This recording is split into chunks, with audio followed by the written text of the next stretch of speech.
అంటే వైఎస్ఆర్సీపీ అధికారం కోల్పోయిన తర్వాత పార్టీలో ఉన్న నెంబర్ 2 కానీ అలాంటి ముఖ్యమైన నాయకులంతా బయటికి వెళ్ళిపోతున్నారు.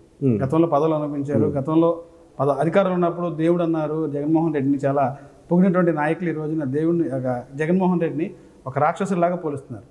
బయటికి వెళ్ళిపోతున్నారు. ఆ సందర్భంలోనే శైలజ అది ప్యాకేజ్ ఇచ్చి పార్టీ తీసుకొచ్చారని కొంత ప్రచారం. అంత డిమాండ్ ఉందా నాకు తెలియదే. ఎంత ప్యాకేజ్ ఇచ్చారు? అదే నాకు అంత డిమాండ్ నాకు తెలియదే. నేను అసలుకి ఎవరికి ఏ భాష వస్తే వాళ్ళు ఆ భాషలో మాట్లాడుతుంటారు. వాళ్ళ అనుభవాల నుంచి మాట్లాడతారు. నాకు అట్లా అనుభవాలు లేవు. నేను నమ్మాను, పనిచేస్తాను. ఎక్కడ పని చేసినా కష్టపడి పనిచేస్తాను. కష్టపడి పనిచేయడమే నా దగ్గర ఉన్న లక్షణం. అట్లాగే ఒక విశాలమైన సైద్ధాంతిక భావజాలాన్ని కలిగి ఉంటాను నేను. ఇది దానికి నేను అన్యాయం అనుకున్న ప్రతి చోట నేను నాదైన మాట నేను మాట్లాడతాను. సో ఏదో వాళ్ళకు వచ్చిన భాషలో లేక వాళ్ళకున్న అనుభవంలో నుంచి మాట్లాడితే నేనేం చేయగలను పాపం. ఆ ప్యాకేజీలు అలవాటు అయినట్లు వాళ్ళు ఎవరు మాట్లాడుతుంటారు. So that is that. Don't make the politics that much of chief. అంత చీప్గా దాన్ని చేయబాకండి. పాలిటిక్స్ అంటే బిజినెస్ కాదు. అందరూ చెప్పాలన్నమాట ఒకటే, పాలిటిక్స్ అంటే బిజినెస్ కాదు. లాభ నష్టాలు ఇమ్మీడియట్గా అవేంటి బ్యాలెన్స్ షీట్లు కాదు. ఇది పాలిటిక్స్ అంటే ఒక భావజాలము, రాజ్యము, సమాజము, ప్రజలు, వాళ్ళ భవిష్యత్తు ఇవన్నీ కలిపి రాజకీయం అవుతుంది. రాజకీయం ప్రజల అజెండా తప్పనిస్తే ఇవి కాదు. కనుక అంటే వాళ్ళ ఇష్టం. వాళ్ళకు వచ్చిన భాషలో వాళ్ళు మాట్లాడతారు. ఒక్కొక్క ప్రాంతానికి ఒక యాస ఉంటుంది. ఒక్కొక్క రాజకీయ పార్టీకి ఒక భాష ఉంటుంది. అట్లాగే అందులోనూ కొద్దిమందికి వేరే యాక్సెంట్ కూడా ఉంటుంది. మనం ఏం చేస్తాం దానికి. సార్ గతంలో మీరు రాజశేఖర రెడ్డి గారితో పాటు జర్నీ చేశారు. తర్వాత షర్మిల గారితో కూడా కొంత ప్రయాణం చేశారు షార్ట్ టర్మ్లో. ఇప్పుడు జగన్మోహన్ రెడ్డి గారితో చేస్తున్నారు. షర్మిల గారి మనస్తత్వానికి జగన్మోహన్ రెడ్డి గారి మైండ్ సెట్కి ఎలా ఉంటుంది sir? How I can say, నేను షర్మిలమ్మ పిసిసి ప్రెసిడెంట్ కూడా పనిచేశాను. జగన్మోహన్ రెడ్డి గారు నాకు గతంలో కూడా తెలుసు. ఇద్దరిని కంపేర్ చేయాల్సి వచ్చినప్పుడు ఆఖరికి నేను రాజశేఖర రెడ్డి గారిని ముందు పెట్టుకుని కంపేర్ చేసుకుంటుంటాను. ఇంకొద్ది కాలం తర్వాత మీరు అడిగితే దీనికి సమాధానం చెప్పగలను. సార్ ఇప్పుడు గతంలో మీరు ఏఐసిసిగా పనిచేశారు, జాతీయ స్థాయిలో చేశారు, రాహుల్ గాంధీతో చేశారు. ఈ రోజున జగన్మోహన్ రెడ్డి గారు ట్రావెల్ చేస్తున్నారు. బయట అయితే కొంత టాక్ అయితే ఉంది, జగన్మోహన్ రెడ్డి గారు ఎవరి మాట వినడు, మూర్ఖుడు అని చెప్పి అంటారు అనేది కొంత ప్రతిపక్షం ఆరోపణ. జగన్మోహన్ గారితో మీరు ఎలా ట్రావెల్ చేస్తారు? నువ్వు చెప్పిన స్టేట్మెంట్ కానీ ఎవరు ఆ స్టేట్మెంట్ చెప్పినా ఆ స్టేట్మెంట్ కరెక్ట్ కాదు.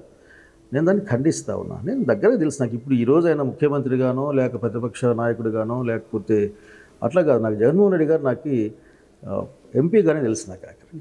ఎందుకంటే మా పక్క కాన్స్టిట్యున్సీ. నాకు తెలిసి జగన్మోహన్ రెడ్డి గారు ఈజ్ వెరీ సాఫ్ట్ హార్ట్ ఉన్న మనిషి. అట్లాగే పెద్దలన్నా లేకపోతే తోటి మనిషి అయినా కానీ గౌరవాన్ని చూపించే మనిషి. ఈ రోజున జగన్మోహన్ రెడ్డి గారిని మనం ప్రశ్నించాల్సి వస్తే రాజశేఖర రెడ్డి గారి పెంపకం కదా అది.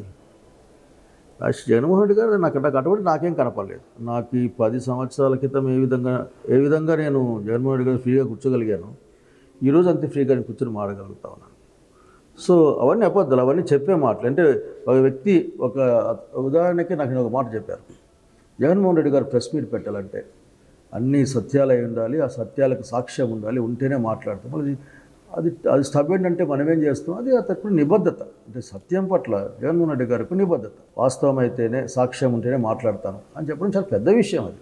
అంతేగాని ఊరకనే తిరుపతి లడ్డీలో కల్తీ అయిందని చెప్పేంత మీడియా ముందుకు రావడానికి భయపడతారు. పరజాలు కట్టుకొని పరిపాలన చేశారనేది ప్రతిపక్షం పదే చెప్పింది.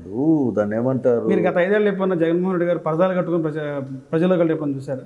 నేను అసలుకి అవన్నీ రైమ్ రిథం కోసం వాడుతూ ఉంటారు. అక్కడక్కడ ఏదో బాగుందిలే అనుకుంటూ ఉంటారు. ముఖ్యమంత్రి పోతే నిజంగానే ఏది ఈ రోజున ముఖ్యమంత్రి ఎవరు లేకుండా, ఏమీ లేకుండా అట్లా జనాల్లో కలిసిపోయి తిరుగుతున్నాడా? కొన్ని మంత్రులు. కానీ ఇవన్నీ ఏదో అట్లా మాట్లాడడానికి బాగుంటాయి. అంటే వాళ్ళకి చప్పట్లు పడుతుంటాయి టపా అని. అంటే వాళ్ళే కూర్చొని చప్పట్లు కొట్టుకుంటుంటారు ఎవరైనా కానీ. సో ఇవన్నీ కాదు. ముఖ్యమంత్రిగా అతను ఏం చేశాడు, 5 సంవత్సరాల పరిపాలనలో అతను ఏం చేశాడు, ఈ ఆంధ్రప్రదేశ్ సమాజానికి ఏం చేశాడు, ఈ 9 నెలల కాలంలో మీరేం చేశారు, ఇది కదా కంపారిజన్. ఇప్పుడు 100 పరిపాలనలో 100కు 100 అన్నీ మనం అనుకున్నాం మంచిగా అనుకుండొచ్చు, కానీ అన్నీ మంచిగా ఉండాల్సిన అవసరం కూడా లేదు. కొన్ని ఎక్కడైనా కానీ అండర్స్టాండింగ్ ప్రాబ్లము లేకపోతే ఇంప్లిమెంటేషన్ ప్రాబ్లం రావచ్చు కూడా. బట్ అది పోల్చండి. నిన్నటి మార్కెట్ యార్డ్కి మిర్చి మార్కెట్ యార్డ్కి వెళ్ళాడు. ఒక ముఖ్యమంత్రి, ఒక మాజీ ముఖ్యమంత్రి, ఒక బలమైన నాయకుడు ఈ రాష్ట్రంలో నేను మన లెక్కలేసి చూశాను. ఓటింగ్ ప్రకారం అయితే జగన్మోహన్ రెడ్డి గారికి 40% ఓటింగ్ ఉంది. మిగతా వాళ్ళకి ఎవరికి లేదు, ఏ పార్టీకి లేదు. లేదు. ఇతను is strongest man, strongest leader. మరి అటువంటి వాడు అక్కడికి వెళ్తే ఎవరు లేరు కార్యకర్తలు తప్ప. దాన్ని ఎట్లా అర్థం చేసుకోవాలా? సార్, ఆ పర్యటనకు సంబంధించి ఈ రోజున గవర్నమెంట్ జగన్మోహన్ రెడ్డి గారి మీద ఒక 8 మెంబర్స్ మీద కేసులు నమోదు చేశారు. ఎమ్మెల్సీ ఎన్నికలు కూడా ఉల్లంఘించారని చెప్పి కేసులు నమోదు చేశారు. దాంతోపాటుగా జగన్మోహన్ రెడ్డి గారు పర్యటన చేస్తే ఒక 45 టిక్కీలు మిర్చి మాయమని చెప్పి కేసు కట్టారు. 45,000 45 టిక్కీలు, 45 మూటలు మిర్చి బస్తాలు మిస్ అయినాయి. అంటే వైసీపీ వాళ్ళు వెహికల్ వేసుకొచ్చారు, ఆ వెహికల్లో దొంగిలించారు అనేది దొంగతనం కేసు కూడా పెట్టారు. నేను మీకు చెప్పేది ఒక్కటే, సాక్షాత్తు ఇది చెప్పింది కూడా అచ్చెన్నాయుడు చెప్పారు, వ్యవసాయ శాఖ మంత్రి. సరే, వ్యవసాయ శాఖ మంత్రి గారు మంచి వ్యవసాయం చేస్తారు. నేను వ్యక్తుల్ని పెద్ద చూడను ఆఖరికి. ఎందుకంటే ఆడు ఇంకో వ్యవసాయ శాఖ మంత్రి వచ్చినా ఆయన మాట్లాడతారు. కనుక ఈ వ్యక్తి అనేది రెస్పాన్సిబిలిటీ అక్కడంతే. అక్కడ ఏదో కూర్చున్నంత మాత్రం ఇది మనం అని కాదు. ఉదాహరణకి విద్యాశాఖ మంత్రిగా పనిచేశాను. నా హయాంలో ఆఖరికి కస్తూరిబా స్కూల్స్ అనేది మూల కట్టాను. స్కూల్ బిల్డింగ్లు అప్పుడు ఆ రోజు కపిల్ సిబాల్ గారు, పల్లంరాజు గారు ఉండేవాళ్ళు, తెచ్చిపెట్టాం. నేనా విద్యాశాఖ మంత్రి నేను కాబట్టి ఇంగూరున్నా అతను కొద్దిగా ఒక మనిషి అండర్స్టాండింగ్ బట్టి కొద్దిగా స్పీడ్గానో లేకుంటే ఇంకొద్దిగా పెద్దగానో చేస్తాను. మీకు కస్తూర్బా స్కూల్ అనేది డ్రీమ్ ప్రాజెక్ట్ మీకు ఎలా వచ్చింది ఐడియా? ఈ రోజున ఆ కస్తూర్బా దాంట్లో ఎంతోమంది చదువుకున్న స్టూడెంట్స్ చాలా ఉన్నతమైన స్థాయిలో వచ్చారు. అది నాట్ మై, నేను నా డ్రీమ్ ప్రాజెక్ట్ చెప్తే అబద్ధం. అది గవర్నమెంట్ ఆఫ్ ఇండియా ఆ రోజున యూపీఏ గవర్నమెంట్ చేసిన ప్రాజెక్ట్. కాబట్టి నేను ఉన్నాను కాబట్టి దాని మీద ఉన్నాను కాబట్టి నా దగ్గర ఉంది కాబట్టి నేను ఐఎమ్ ప్రౌడ్లీ సేయింగ్. అసలు నేను అంబేద్కర్ అయితే నేను దళిత్, బహుశా ఒకరో విధంగా ఆలోచించుకుంటారు. కానీ ఆ రోజు నా స్కూల్ స్టార్ట్ చేసింది ఆర్ఫన్స్కి, సెమీ ఆర్ఫన్స్కి, పూర్కి, అలాగే డ్రాప్ అవుట్స్కి. ఈ దేశంలో డ్రాప్ అవుట్లు ఎవరి దగ్గర ఉంటాయి?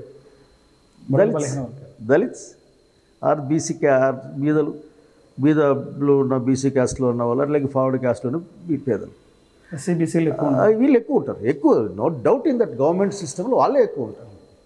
మరి ఇది నాది కూడా అనిపించింది. సో అట్లాగే నేను స్టూడెంట్ లీడర్గా పనిచేసిన ఎస్ఎఫ్ఐలో నాకు కొన్ని అక్కడ డ్రీమ్స్ ఉన్నాయి. సో వాళ్ళని ఉంటే అవకాశం వచ్చింది చేతులకి. ఆ రోజున ఏమన్నా స్పష్టంగా చెప్పుకోవాలి, ఈరోజు లేకపోవచ్చు. కానీ ఆ రోజు ఉన్న సీఎం కిరణ్ కుమార్ రెడ్డి గారు కూడా అసలు తగినంత ప్రోత్సాహం ఇచ్చేవాడు.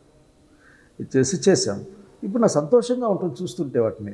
పిల్లలు అంతా ఉండి గుంపులు అప్పుడు అంతా భయంగా వచ్చేవాళ్ళు. ఈరోజు అసలు నేను చూస్తే వాళ్ళు డాక్టర్లు అయిన వాళ్ళు ఉన్నారు, ఇంజనీర్లు అయిన వాళ్ళు ఉన్నారు. అసలు ఆ స్కూల్లో సీట్ కోసం కాంపిటీషన్ రికమెండేషన్ అవుతాం. అంతకుముందు ఎత్తుకొచ్చేవాళ్ళం, ఎత్తుకొని వచ్చి ఏమా పంపించండి బల్లేకి అని. So I'm happy that my dream అంటే కేటగిరీ. బట్ అది బాగా పనిచేయాలని నా డ్రీమ్, అది బ్రహ్మాండంగా పనిచేయాలి, ఉపయోగపడాలి అనేది నా డ్రీమ్. దాన్ని నేను ఫుల్ఫిల్ చేసి అనుకుంటూ ఉంటాను. దాన్ని కంటిన్యూ కూడా చేస్తూ ఉన్నారు. ఇంకా బాగా చేయాలి. అసలుకి ఇంటర్మీడియట్ దాకా అక్కడెక్కడ పెట్టారు, అన్ని చోట్ల ఇంటర్మీడియట్ పెట్టాలి. డిగ్రీ కూడా, ఎందుకంటే ఆడపిల్ల ఇంటర్మీడియట్కి ఎక్కడికి పోవాలి, సో డిగ్రీ కూడా పెట్టాలి. మా కస్తూరిబా స్కూల్ చదువుకున్న పిల్లలకి అసలుకి ప్రొఫెషనల్ అటువంటి కాలేజీల్లో అంతో ఎంతో 2-3 అసలు గ్రేస్ మార్కులు ఇవ్వాలి. ఎందుకంటే because they are dropouts, they are orphans, semi orphans. So నా డ్రీమ్ కాదు అది, బట్ అది బాగా పనిచేయాలన్నా అనేది మన డ్రీమ్. ఆ టైంలో మీరు ఉన్నప్పుడు మీ డ్రీమ్ అనేది ప్రపోజల్ పెట్టారు, సక్సెస్ అయింది అంటే ప్రజలు అట్లా అనుకుంటుంటారు. ఐ మీన్ చూసారు అనుకుంటుంటారు. బట్ సో మెనీ అనేక గవర్నమెంట్ ప్రోగ్రామ్స్ ఉంటాయి, బట్ దట్ మోర్ ఎఫెక్టివ్. అట్లా చాలా చేసాం అప్పట్లో. అంటే మాకు ఈ ప్రచారం తెలియదు, చేసి ఇప్పటికీ ఆ కోరిక మాకేం లేదు. అడిగేవాడు చెప్తున్నాను. మేము చిన్నారి చూపని అక్కడికి ఎన్ని లక్షల మంది కళ్ళకు అద్దాలు చేయించాం, అక్కడికి మొత్తం టెస్ట్ చేయించాం, ఆపరేషన్లు చేయించాం. అసలు అనుకుంటే భయం వేస్తుంది. అసలు అంత పెద్ద ప్రాజెక్టు ఎట్లా చేసాం అంటే అడిషనల్ ఫండ్స్ ఏవి లేకుండా ఉన్న మెటీరియల్ని ఉపయోగించుకొని చేసాం. ఏమంటాయంటే అవంతా కూడా మన ఆలోచన ద్వారా నుంచి వచ్చేటి, మనం పెరిగిన వాతావరణం. అట్లాగే ఇందులో వామపక్ష భావజాలాన్ని కూడా మనం పక్కబెట్టడం లేదు. ఎందుకంటే ఎంతో కొంత నా నిర్ణయాల్లో అది బయటకు వస్తూనే ఉంటుంది ఆటోమేటిక్గా. So that is the thing. But I'm very happy. ఇంకా కస్తూరిబా స్కూల్ పట్ల చాలా ప్రేమ చూపించిన ప్రభుత్వాన్ని కోరుతాను. ఏ ప్రభుత్వం above the politics, it is good. దాన్ని స్ట్రెంథెన్ చేయండి, ఎక్స్టెండ్ చేయండి.